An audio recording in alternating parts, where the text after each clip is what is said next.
Le livre des Juges, chapitre 2. Un envoyé de l'Éternel monta de Gilgal à Bokim et dit, « Je vous ai fait monter hors d'Égypte et je vous ai amené dans le pays que j'ai juré à vos pères de vous donner. J'ai dit, jamais je ne romprai mon alliance avec vous, et vous ne traiterez point alliance avec les habitants de ce pays, vous renverserez leurs autels. Mais vous n'avez point obéi à ma voix. Pourquoi avez-vous fait cela ? J'ai dit alors, je ne les chasserai point devant vous, mais ils seront à vos côtés et leurs dieux vous seront un piège. Lorsque l'envoyé de l'Éternel eut dit ces paroles à tous les enfants d'Israël, le peuple éleva la voix et pleura. Ils donnèrent à ce lieu le nom de Bokim, et ils offrirent des sacrifices à l'Éternel. Josué renvoya le peuple et les enfants d'Israël allèrent chacun dans son héritage pour prendre possession du pays. Le peuple servit l'Éternel pendant toute la vie de Josué et pendant toute la vie des anciens qui survécurent à Josué et qui avaient vu toutes les grandes choses que l'Éternel avait faites en faveur d'Israël. Josué, fils de Nun, serviteur de l'Éternel, mourut âgé de 110 ans. On l'ensevelit dans le territoire qu'il avait eu en partage, à Timnath-Héres, dans la montagne d'Éphraïm, au nord de la montagne de Gaash. Toute cette génération fut recueillie auprès de ses pères, et il s'éleva après elle une autre génération qui ne connaissait point l'Éternel, ni ce qu'il avait fait en faveur d'Israël. Les enfants d'Israël firent alors ce qui déplaît à l'Éternel, et ils servirent les Baals.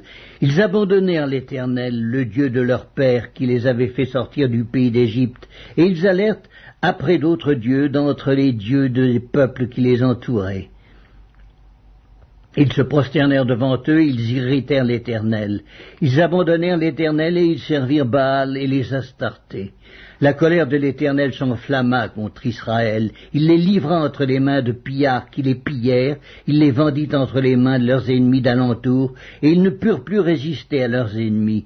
Partout où ils allaient, la main de l'Éternel était contre eux pour leur faire du mal, comme l'Éternel l'avait dit, comme l'Éternel le leur avait juré. Ils furent ainsi dans une grande détresse.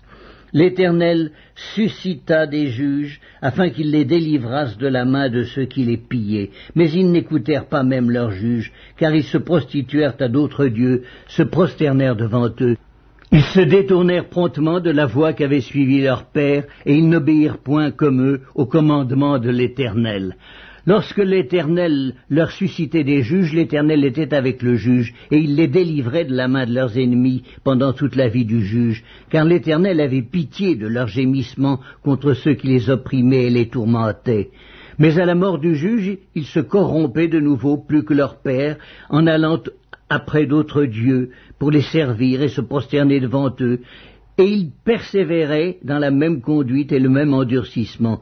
Alors la colère de l'Éternel s'enflamma contre Israël, et il dit, « Puisque cette nation a transgressé mon alliance que j'avais prescrite à ses pères, et puisqu'ils n'ont point obéi à ma voix, je ne chasserai plus devant eux aucune des nations que Josué laissa quand il mourut.